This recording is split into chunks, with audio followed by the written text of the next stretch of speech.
இது ஆபிரகாம் பகலின் உஷ்ண வேலை அப்படின்னா நம்முடைய கண்கள் ஏறெடுத்து பார்ப்போமா இல்ல கண்களை வந்து மூடுவோமா?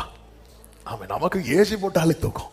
ஆமாம், உஷ்ண வேலைனா ஆமாம். அதாவது அவனுக்கு கொடுக்கப்பட்ட அந்த நேரத்தை அவன் என்ன செய்கிறான் அப்படின்னா, தேவனோடு தன்னை வந்து கனெக்ட் பண்ண வைப்பதற்கு ஏதுவான காரியத்தை அவன் செய்யறான். இது சும்மா இருக்கிற டைம் இருக்குல்ல, நமக்கு சும்மா இருக்கிற டைம்னா நமக்கு கிடைக்கிற நேரம். நிறைய எங்களுக்கு என்ன கிடைக்கல, டைமே கிடைக்கல. ஆமே, நமக்கு இது கிடைக்கிற நேரத்தை நம்ம எப்படி பயன்படுத்துகிறோம்? ஆமே, ஆபிரகாம் வந்து உஷ்ணவேல் கண்களை இது ஆபிரகாமுடைய ஜெப டைம் கிடையாது. நிறைய பேருக்கு என்ன அப்படின்னா, ஒரு பிரேயர் டைம்னு ஒன்று வச்சிருப்பாங்க, அந்த டைம் மட்டும் தான் ஜெபம் பண்ணுவாங்க. ஆமே, நம்மை தேவன் வந்து சும்மா இருக்க வைக்கிறார் தெரியுமா? அந்த டைம் நம்மளால தேவனோடு கூட கனெக்ட் ஆகிறதற்கு ஏதுவான, தேவனோடு தொடர்பை ஏற்படுத்தி கொள்வதற்கு ஏதுவான காரியத்துல நம்ம ஈடுபடுத்தி கொள்ளுகிறோம் என்றால் நாம் கொடுக்கிற நேரத்தை வீணாக்கவில்லை என்ற அர்த்தம். ஹல்லேலூயா. பேதுருவை பாருங்கள். சீமோன் என்கிறவன் வீட்டிலே பேதுரு தங்கி இருக்கிறான். பேதுருவுக்கு மிகுந்த பசி உண்டாயிற்று. 10:10 அப்போஸ்தலர் 10:10 சொல்லப்பட்டிருக்கிறது, அவன் மிகுந்த பசி அடைந்து சாப்பிட மனதாய் இருந்தான் என்று சொல்லப்பட்டிருக்கிறது. அதற்கு அவர்கள் ஆயத்தம் பண்ணுகையில், அவன் சாப்பிடுறதுக்கு ரெடியா இருக்கிறாரு, இன்னும் சாப்பாடு என்ன ஆகல, ரெடி ஆகல. ஒருத்தங்க நல்ல பசியில இருக்கும்போது சாப்பாடு ரெடி ஆகலைன்னா ஜெபம் ஓடுமா, கோவம் வருமா? ஹல்லேலூயா. ஆமே, இப்படிதான் அப்பா இருக்கும்போது அவன் ஒருத்தங்க விருந்து கூப்பிட்டாங்க. அவங்க பார்த்துட்டு இருப்பாங்கன்னு நினைக்கிறேன். விருந்து கூப்பிட்டாச்சு, பாஸ்டர் வந்தே ஆகணும் இன்னைக்கு. ரைட், நானும் அப்பாவும் போறோம், தம்பியை உண்டு போறோம். இப்போ எல்லாம் ரெடி, சூப்பர் பாஸ், நாங்கள் அது பண்ணோம், இது பண்ணோம், அப்படி பண்ணோம், இப்படி பண்ணோம், எல்லாம் ரைட் பண்ணி எல்லாம் வச்சாச்சு. எல்லாம் எடுத்து வைக்கும்போது பாஸ்டர் ஒரு 10 நிமிஷம் வெயிட் பண்ணுங்க. என்ன, எல்லாம் வச்சுட்டேன், கூட்டுக்கறி எல்லாம் வச்சுட்டேன், சோறு வைக்க மறந்துட்டேன், அதனால நீங்க ஒரு 10 நிமிஷம். ஆமாம், அதில் எங்க பக்கம் அடுத்த வாரம் மெசேஜுக்கு பாயிண்ட் கிடைச்சி. ஹல்லேலூயா. அந்த இடத்துல வந்து அவங்க பாஸ்டர் ஒரு அரை மணிக்கு லேட்டாக நீங்க ஜோம் பண்ணிட்டு இருக்கு அப்படி சொன்னா எப்படி இருக்கும்? சில இடத்துல எல்லாம் மீட்டிங்லாம் பாருங்க, மீட்டிங் நடத்தி முடியும் போது நோட்டீஸ் வரும், என்ன 15 நிமிடம் கூட நீட்டாகும். ஏன்? சமையல் இன்னும் முடியல. அதே மாதிரி சோதனை வேற சோதனையே கிடையாது. ஏன்னா நம்ம அப்பதான் முடிக்கிறதுக்கு கடைசியாக ஒரு விஷயம் சொல்லுவோம் பாருங்க, அப்ப சொல்லுவாங்க இல்ல இது கடைசி கிடையாது, இன்னும் நீங்க நீட்டணும். பேதுரு வந்து ஒரு வீட்டுல கெஸ்டா இருக்கிறார், கெஸ்டா வந்து உட்கார்ந்து இருக்கிறார். அவருக்கு வந்து ஒருத்தன் பசி அடைந்து, அந்த பைபிள் எப்படி இருக்குன்னா, அவன் அப்படி இல்ல, மிகுந்த he became very hungry, மிகுந்த பசி அடைந்து சாப்பிட மனதா இருந்ததும் அவங்க சொல்றாங்க, நாங்க கொஞ்சம் ரெடி பண்ணணும். ஏன்னா பேதுருவை பார்த்த அந்த இன்ப அதிர்ச்சியில இவங்க என்ன விட்டுட்டாங்க, இந்த சோறு போட விட்டுட்டாங்க. இவர் என்ன பண்றாரு, ஞான திருஷ்டி அடைந்தாருன்னா அந்த பசி மயக்கத்துல சிலர் அப்படி போவாங்கல்ல, அது கிடையாது. அதுக்கு முந்தின வசனத்தை நீங்க இனி முந்தின வசனம் படிச்சீங்கன்னா தெரியும். பேதுரு 6ஆம் மணி நேரத்தில் ஜெபம் பண்ணும்படி மேல் வீட்டில் ஏறினா. ஓகே, இப்போ நான் இந்த எதுக்கு இந்த வசனத்தை எப்படி மேலே கீழே படிக்க வச்சேன்னா அந்த ஆர்டருக்காக. ஆமே, சிலருக்கு வந்து ஜெபம் பண்ண ஏறும்போது தான் பசி வரும், அப்படி பசி இல்லை. பேதுரு பார்க்குற சாப்பாடு ரெடி ஆகலையா, ஓகே, அவர் அந்த டைமை யூஸ் பண்றாரு பாருங்க. அந்த இடத்துல தான் கர்த்தர் அவனுக்கு பல வெளிப்பாடுகளை கொடுக்கிறார். உங்க வாழ்க்கையில இந்த சும்மா இருக்க கிடைக்கிற டைம் இருக்கு தெரியுமா, அதுல கர்த்தர் ஏதோ ஒன்றை உங்க வாழ்க்கையில கர்த்தர் வெளிப்படுத்தும்படிக்கு திட்டம் வைத்திருக்கிறார். ஆமென். பத்மோ தீவுல யோவான் எப்படி இருந்தானா, எப்படி இருந்தாரு, என்ன பண்ணிட்டு இருந்தார் பத்மோ தீவுல? சும்மா தான் இருந்தார். ஆனா சும்மா இருக்க கிடைக்கிற டைமை யோவான் எதுக்கு யூஸ் பண்ணாரு தெரியுமா? ஆண்டவரோட கனெக்ட் ஆகிறதுக்கு யூஸ் பண்றார். உடனே கனெக்ட் ஆக முடியல, டைம் எடுக்குது. அதனாலதான் பைபிள் இருக்கு, கர்த்தருடைய நாளில் ஆவிக்குள்ள. சிலர் பாருங்க, சில நேரத்தில் ஜெபிக்க உட்கார்ந்ததுமே நமக்கு அந்த பிரேயர் வந்து ஃப்ளோ ஆகும், அந்த பிரேயர் டோர் ஓப்பன் ஆகும், நம்மளால வந்து ஈஸியா ப்ரே பண்ண முடியும். சில நேரத்தில் அப்படியெல்லாம் முடியாது. பத்ம தீவு அட்மாஸ்பியரே வேற, அங்க எலும்பு கோடுகள் இருக்கு, ஒரு மனுஷன் கிடையாது. இப்படி ஒரு அட்மாஸ்பியர்ல உங்களை கொண்டு போய், உங்களை சுடுகாட்டில் கொண்டு போய் உட்கார்ந்து ஜெபம்னு சொன்னா அது ஜெபம் ஓடும், அது வேற. அங்க நான் ஆவிக்குள்ளானேன்னா ஆவி போயிடும். அப்படிப்பட்ட ஒரு சிச்சுவேஷன்ல தான் இருக்கிறார். இதுக்கு முன்னாடி நாடு கடத்தப்பட்டு மரித்தவர்களுடைய எலும்பு கூடுகள் இருக்கிற இடம் பத்ம தீவு. எஸ்கேப், அவனுக்கு கொடுக்கப்பட்ட மரண தண்டனை. உடனே எல்லாம் அவர் ட்ரை பண்றாரு, ட்ரை பண்ணி கனெக்ட் ஆகிறார். அந்த கனெக்ட் ஆகிறது தான் கர்த்தருடைய நாளில். ஆமென். நல்ல புரிந்து கொள்ளுங்கள், கர்த்தருடைய காரியத்துல நீங்க முயற்சிக்கிறீங்கன்னு தெரிஞ்சுட்டுனா உங்க பலவீனத்தில் அவருடைய பலன் பூரணமாய் விளங்கும். நம்ம என்ன பண்ணுவோம் தெரியுமா, ஜெபிக்க உட்கார்ந்துருப்போம், ஸ்தோத்திரம் ஸ்தோத்திரம், என்ன ஸ்தோத்திரம் ஓட மாட்டேங்குது. இன்னைக்கு லீடிங் இல்ல பகலின் உஷ்ண வேளையில அவன் கண்களை ஏறெடுத்து பார்க்க, அவன் கிடைக்கிற டைம் அவன் யூஸ் பண்றான். 99 வயதுல யூஸ் பண்றான். பேதுரு பாருங்க, கொஞ்சம் டிலே ஆச்சு, கொஞ்சம் டிலே ஆகலைன்னா பேதுருவுக்கு இந்த டைம் கிடைச்சிருக்காது. இந்த டைம் கிடைக்கலன்னா பேதுருவுக்கு அப்படி ஒரு வெளிப்பாடு கிடைச்சிருக்காதாங்க. அப்படி ஒரு வெளிப்பாடு கிடைக்கலன்னா பேதுரு வாழ்க்கையில பேதுருவை கொண்டு செய்ய வேண்டிய ஒரு காரியம் இன்னும் டிலே ஆயிட்டு தான் இருக்கும். கர்த்தர் நம்மை சும்மா இருக்க வைத்திருக்கிறார் என்றாலே கர்த்தர் நமக்கு ஏதோ ஒன்றை வெளிப்படுத்த சித்தம் வைத்திருக்கிறார் என்ற அர்த்தம். 24 வருடம் கர்த்தருடைய சத்தத்தை மட்டும் கேட்டுக்கொண்டிருந்த ஆபிரகாம் இப்பொழுது கர்த்தரை தரிசிக்கும்படிக்கு glory. பவுல் பாருங்க, இரவும் பகலும் பிரயாசப்படுகிறவன், அப்படிப்பட்டவனை தூக்கி ஜெயில தூக்கி போட்டான். இப்ப பவுல் ஜெயில் எப்படி இருக்கிறார்? சும்மா இருக்கிறார். அங்க இருந்து எழுதுறாரு பாருங்க நிருபங்கள். ஆமாம், அதுல முக்கியமான ஒரு நிருபம் தான் பிலிப்பியருக்கு எழுதின நிருபம். ஏறக்குறைய 3-4 நிருபங்கள் எழுதியிருக்கிறார். உட்கார வச்சு நம்ம கிடைக்கிற டைமை வந்து அவர் யூஸ் பண்றார். நம்ம தேவ பிள்ளைங்க வாழ்க்கையில இந்த சும்மா இருக்கிறது போர் அடிக்குதுன்னு ஒரு காலம் கிடையாது. போர் போடுற காலம் இருக்குமே தவிர இந்த போர் அடிக்குது அப்படின்னு சொல்லிட்டு ஒரு காலம் போர் அடிக்கா. இந்த சும்மா ஐயோ இப்ப என்ன பிரதர் பண்றீங்க? சும்மா இருக்கிறேன்.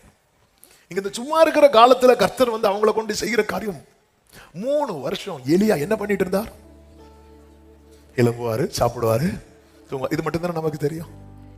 இந்த 3 இயர்ஸ்ல தான் எலியாவை கர்த்தர் எப்படி டியூன் பண்றாருன்னா, அவன் மழை பெய்யாதபடிக்கு எப்படி ஜெபம் பண்றா தெரியுமா? கருத்தாய். 1 ராஜாக்கள் புஸ்தகத்துல எடுக்க வேண்டாம் நீங்க, இது ஒரு டெஸ்ட். எலியா வந்து நான் என் வாக்கின்படி அன்றி மழை பெய்யாதுன்னு சொல்றது இருக்கு. ஆனா மழை பெய்யாதபடி ஒரு ஜெபம் பண்றது எங்கேயாவது இருக்கா? இப்படி கேட்டா இல்லைன்னு தான் சொல்லுவீங்க. ஆனா எலியா எதுக்காக ஜெபம் பண்றது இருக்கு தெரியுமா? மழைக்காக ஜெபம் பண்றது இருக்கு. ஆமே, அவன் நம்மளை பொறுத்த வரைக்கும் எலியா என்ன பண்ணிட்டு இருந்தார்? அவருக்கு என்னப்பா, காலைல எழும்புறாரு, சாப்பிட்றாரு, அப்பவும் பரோட்டா கறி, காலையும் மாலையும், ஆஃப்டர்நூன் ஸ்கிப்பு. அவன் காலையில் உள்ளது டைஜஷன் ஆகணும்ல. அவருக்கு என்னப்பா பிரச்சனை? அவருக்கு காலையில் சாப்பாடு, ஈவினிங் சாப்பாடு. வெளியே பார்க்குறவங்களுக்கு அவன் சும்மா இருக்கிறது போல தான் இருக்கும். கர்த்தர் அவனை சும்மா இருக்க விடலை. ஒரு இடத்துல ஃபுட்டு கொடுத்துட்டு இருக்கிறாரு. அந்த இடத்துல திடீர்னு சாரி பாத்துக்கு எதுக்கு கொண்டு போறாரு தெரியுமா? அது பக்கம் தான் இயேசுவேலுடைய ஊர்லாம் இருக்கு. அவன் என்ன செய்கிறார்? இவன் அங்க கொண்டு போய் அந்த எல்லா அந்தகார வல்லமைகளை டம்மி ஆக்குறார். அந்த டம்மி ஆக்குனதின் அடையாளமாக தான் கர்மேல் பர்வதத்துல 450 பேர் வந்து நின்று பண்ணியும் ஒன்னும் நடக்கல. உங்க வாழ்க்கையில காத்திருக்க வைக்கிறார்ல, அது சும்மா இருக்க வைக்கிறது அல்ல. கர்த்தர் ஏதோ ஒன்றை உங்களை கொண்டு உங்களுக்காக, ஆமென், சும்மா இருக்கிறவங்க ஏதோ ஒண்ணு கர்த்தர் அவர்களை கொண்டு செய்கிறார். ஏதோ ஒன்றை அவர்களை கொண்டு, ஏதோ ஒன்று. Thank you Holy Spirit. ஏதோ ஒன்று அவர்களை கொண்டு. கொஞ்சம் யோசித்து பாருங்க. ரட்சிக்கப்பட்ட தேவ பிள்ளை ஒரு கப்பல்ல பயணிக்கிறான். யாருன்னா, கப்பல்ல பயணிச்ச பைபிள் உள்ள ஏதாவது ஒரு கேரக்டர் சொல்லுங்க. யோனா என்ன பண்ணிட்டு இருந்தான்? கரெக்ட் தான், சொல்லுங்க. தூங்கிட்டு இருந்தான். ஓகே, அந்த கப்பலே வந்து தத்தளிக்குது. சொல்யூஷன் யார்கிட்ட இருக்குன்னு நினைக்கிறீங்க? யோனாட்ட தான் இருக்கு. அது தெரியல அவனுக்கு. ஆமென். அது அவன் தர்ஷீசுக்கு போறது தேவனுடைய திட்டமே அல்ல. அவன் நினைச்சான் நினிவேக்கு மட்டும்தான் என்கிட்ட சொல்யூஷன் இருக்குன்னு. இல்ல. ஆமென். தேவ கிருபை உங்க மேல, தேவ அழைப்பு இருக்குன்னா, நீங்க நிக்கிற இடத்துல ஒரு பிரச்சனைனா அதற்கான சொல்யூஷனை கர்த்தர் உங்ககிட்ட தான் வைத்திருக்கிறார். ஆனா யோனாவை நீ என்ன பண்ணிட்டு இருக்கிற? தூங்கி கொண்டிருக்கிற. என்ன பண்ண? எல்லாரும் வந்து கேட்கறாங்க, என்னப்பா பண்ணலாம் நீ சொல்லு அப்படின்னு. அவன் சொல்றான், என்னை தூக்கி கடலிலே போடுங்கள். ஆமா, என்னை தூக்கி கடல்ல போடுங்க. அவனுடைய விரக்தி, யோனாவினுடைய விரக்தி எல்லா அதிகாரத்திலையும் பார்க்க முடியும். அடுத்த அதிகாரத்தில் நினைவேல போய் சொல்லுவார், 40 நாள்ல கர்த்தர் அழிக்க போறாரு. கர்த்தர் அழிக்கல. உடனே ஆண்டவரை, போங்க ஆண்டவரே, எனக்கு தெரியும் நீங்க மனசு மாறுவீங்கன்னு. அதனாலதான் எப்படி ஒரு வாழ்க்கை வாழ்றதுக்கு ஆண்டவர் ஒரு செடியை, ஆமணக்கு செடியை வளர விடுவார். அந்த செடிக்கு கீழே போய் படுத்து, நல்லா இருக்கு இந்த வெயில். அவருக்கு எங்கேயாவது மீனுனாலும் உள்ள படுக்கலான்னு பார்த்தா முடிய மாட்டேங்குது. வேற எங்க? ஆமணக்கு நாங்க கப்பல்லையும் படுப்போம், சூரிய செடி கீழே படுப்போம், ஆமணக்குலையும் படுப்போம், ஃபாஸ்டிங் பிரேக்லயும் வந்து எங்க எங்க எங்க எங்க சான்ஸ் கிடைக்கல. அவன் எங்கேயாவது அங்கவே படுத்து. ஆண்டவர் பார்த்தா, இவன் விட்டா நம்ம எல்லாம் எனக்கு சும்மா இருந்துட்டு இருக்கிறதுக்கு என்ன பண்ணலாம்? படுக்கலாம். ஆமே, நம்ம ரொம்ப படுத்து நிறைய காரியத்தை அழிச்சிட்டு இருக்கிறோம். ஆமே, ஒரு வெட்டுக்கிளி அனுப்பி என்ன பண்றாரு? ஆமணக்கு செடியை, அவ்வளவு வெயில் வந்து சுள்ளுன்னு அடிக்குது. நம்மால் இளம்பி இப்படி வாழ்வதற்கு சாவதே மேல். இப்படி சொல்றவங்களை நம்பவே கூடாது.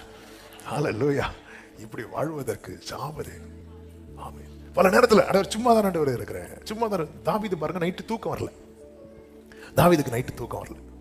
உடனே தாவீது அதை எப்படி யூஸ் பண்றாருன்னா, படுக்கையிலே உம்மை நினைக்கின்றேன் ராஜாமத்தில். அவர் யூஸ் பண்ற பாத்தீங்களா? நைட்டு தூக்கம் வரல, படுத்தா தூக்கம் வரல. என்ன பண்றீங்க தாவீது அப்படின்னு அவரை நினைக்கிறேன். நான் அப்படியே நினைச்சிட்டு இருக்கிறேன். நினைக்க பாட்டு பாட்டா வருது. என் வாழ்க்கையில மறக்க முடியாத ஒரு சம்பவம் ஒண்ணுல நிறைய உண்டு. அதுல ஒண்ணு, ஒரு நாள் ஒரு சண்டே முந்தி 2012-13 நினைக்கிறேன், 12 அந்த டைம். ஒரு நாள் சண்டே சர்வீஸ் முடிஞ்சு ஈவினிங் எங்கேயும் ஒரு மீட்டிங்லாம் முடிச்சுட்டு நைட்டு வாரம் ஃபுல்லாக தூக்கம், கண்ணில் அப்படி நின்றுட்டு தூங்கிடுவேன். அந்த ரேஞ்சில் இருக்கிறேன். அப்படி போய் படுக்கிறேன். படுக்கும்போது தூங்க விட மாட்டார் அவர். ஒருத்தங்க வந்து நம்ம 2 கண்ணிமையை வந்து இப்படி பிடிச்சி மூடாமல் பிடிச்சி வச்சா அப்படி இருக்கும். அப்படி இருக்கியா அப்படி கை இப்படிலாம் பண்ணுறேன். ஏன்னா யாரும் என் கண்ணிமையை வந்து பிடிச்சி வச்சிருக்கிற மாதிரி. அப்படி எலும்பி உட்காந்துருக்கிறேன். எலும்பி உட்காந்து இருந்தா தூக்கம் வரும், படுத்தா தூக்கம் வராது. இது என்ன ஆண்டவரே, இது என்ன சோதனையா இருக்கு. அப்புறம் பார்த்து சரி நம்ம எலும்பி ப்ரைஸ் பண்ணலாம் சொல்லிட்டு நைட்டு ஒரு 1 மணிக்கு எலும்பி எங்கள் வீட்டுக்குள்ள அப்படி நடந்து அப்படியே துதிச்சுட்டு அப்படி வீட்டுக்கு வெளியே அப்படி வரேன். வெளியே வந்து வெளியே சச்சு அப்படி வெளியே அப்படியே வானத்தை பார்க்கும்போது அப்படி நிறைய நட்சத்திரங்கள். அப்ப ஆண்டவர் பேச ஆரம்பிச்சான். எவ்வளவு அழகா இருக்கு பாரு, நீ அதை பார்த்துட்டே இருக்க பாரு, அதெல்லாம் வானத்துல வச்சிருக்கிறேன், உன்னை நான் என் உள்ளங்கையில வச்சிருக்கிறேன். அப்படியே நைட் இருந்த ஆண்டவர் ஒரு புது பாட்டு அப்படியே கொடுக்கிறார். நன்றியோடு நல்ல தேவா, நன்மைகள் எல்லாம் நினைக்கின்றேன், நல்லவரே உம்மை உயர்விலோ தாழ்விலோ என் துணையாக வந்தீரே, நினைவிலோ என் நம்பிக்கை. எல்லா நட்சத்திரங்கள்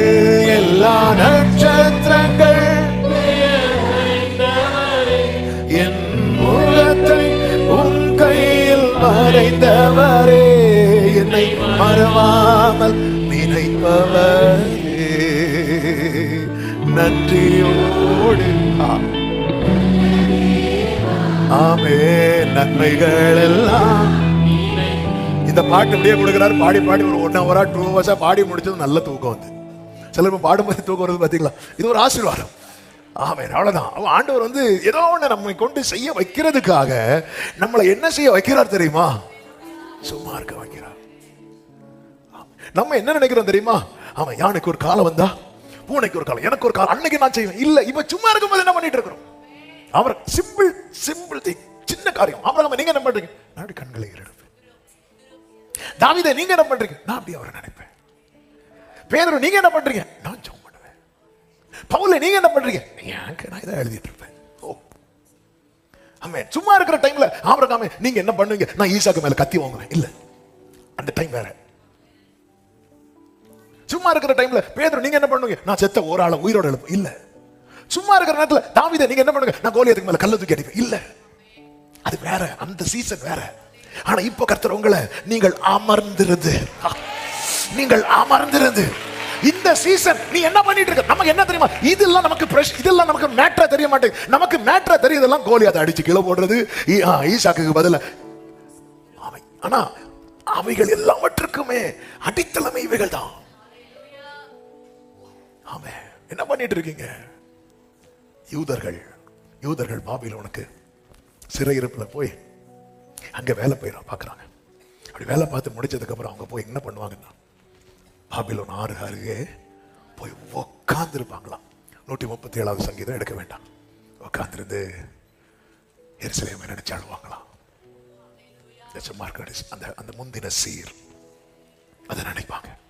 நல்லா இருந்தோம், நம்ம பண்ண நம்முடைய இருதய கடினம், நம்முடைய தவறு, அந்த அழுகை ஹல்லேலூயா பின்னாட்களில் கோரேஸ் என்பவரை எழுப்பினது. அந்த அழுகை இந்த சிறையிருப்பிலிருந்து அவர்களை வெளியே கொண்டு வந்தது. ஆமே. சின்ன காரியமா தான் இருக்கும். என்னப்பா உட்காந்து கூடார வாசல் உட்காந்து இப்படி கண்களை ஏற்கிறது பெரிய மேட்டர், சிம்பிளா தான் இருக்கும். படுக்கையில நினைக்கிறோம், நாங்கள தான் நினைக்கிறோம், நம்ம யார் நினைக்கிறோங்கிறது வேற.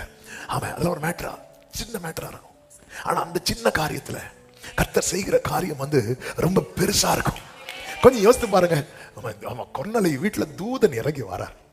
இவ்வளவு பெரிய ஒரு மேட்ரு. கொர்நேலியு வந்து பேதுருக்காக மொத்த குடும்பத்தை கூட்டிட்டு வெயிட் பண்ணிட்டு இருக்கிறார். தூதனே வந்து சொல்றாரு. தூதனுக்கு வந்து என்ன சொல்லுறாரு தெரியுமா? இப்படி ஒரு வீட்டுல ஒருத்தர் இருக்கிறாரு, அவரை கூப்பிடு, அவரோட ரட்சிப்புக்குள்ள நடத்துவார். ஓகே, ஏன் தூதனுக்கு நடத்த முடியாதா? ஆமே, தூதன் இல்ல, இது தேவனுடைய நியமம். தூதனே இறங்கி வந்துட்டார்ல. அன்னைக்கு மேய்ப்பர்களுக்கு சொன்ன செய்தியை இந்த கொர்நேலியு சொன்னா ரட்சிக்கப்படுறதுக்கு எவ்வளவு நேரம் தான் இருக்கும்? உங்களுக்காக கிறிஸ்து. ஆமே, தூதர்கள் மூலம் செய்தி வந்துட்டு கண்மையாயிட்டுல. இனி தூதர்கள் சொல்ல மாட்டாங்க. இனி சுவிசேஷம் தேவ பிள்ளைங்க தான் சொல்லணும். ஆமேன்னு சொல்லுங்க பார்க்கலாம். இவன் நேரம் பேதுருக்கு அங்க பேதுரு இன்னும் ஒன்னும் ஆகலையா? ஹல்லேலூயா. ஆமே, இன்னும் ஒண்ணு. சிலர் பாருங்க, சாப்பாடு கொஞ்சம் லேட் ஆச்சுன்னா எனக்கு சாப்பாடு வேண்டாம். ஹல்லேலூயா.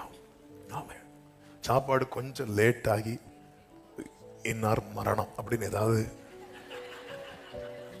சாப்பாடு வைக்க லேட் ஆகி ஒருத்தர் பயங்கரமா இல்ல, கொஞ்சம் அவங்க டைம் கொடுக்கிறார் ஆண்டவர்.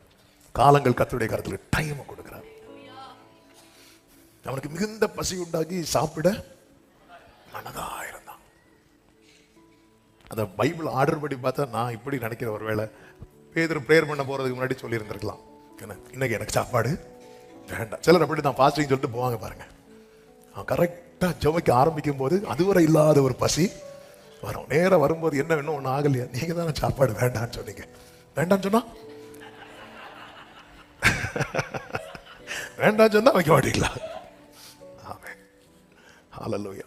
நம்ம என்ன செய்யறோம்?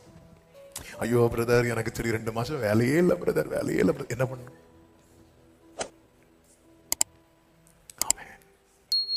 என்ன பண்றோம்? தூக்கம் வரல, என்ன பண்றோம்? நம்ம என்ன பண்ணுவோம்? பக்கத்தில் தூங்கிட்டு இருக்கவங்க எழுப்பி, எனக்கு தூக்கம் வரல, உங்களுக்கு தூக்கம் வரலன்னா நான் என்ன பண்ணுவேன்? நீ தூங்காத. சரி, நம்ம என்ன பண்ணுவோம்? பாஸ்டர் எழுப்போம், போன போடு, பாஸ்டர் தூக்கம் வரல, அவரும் தூங்க கூடாது. மொத்தத்தில் யாருமே தூங்க கூடாது. படுக்கையிலே உண்மை அப்படியே யோசித்தேன். அது சொல்றாரு, ஆண்டவரே உம்முடைய ஆலோசனைகள், எனக்கு ஆலோசனை தந்த கர்த்தரை நான் துதிப்பேன். காலத்தில் என் உள்ளிந்திரியங்கள் என்னை உணர்த்தும். அப்படி தூங்காம இருக்கும்போது உள்ளிந்திரிய உணர்த்தும். உனக்கு ஏன் தூக்கம் வரல தெரியுமா? அவர் இந்த விஷயத்துல இப்படி ஒன்று கைட் பண்ணார் பாரு, அதுக்கு நீ பிரைஸ் பண்ணியா? நம்ம எல்லாம் அதிசயத்துக்கு துதிக்கிறோம், ஆலோசனைக்கு துதிக்கிறோமா?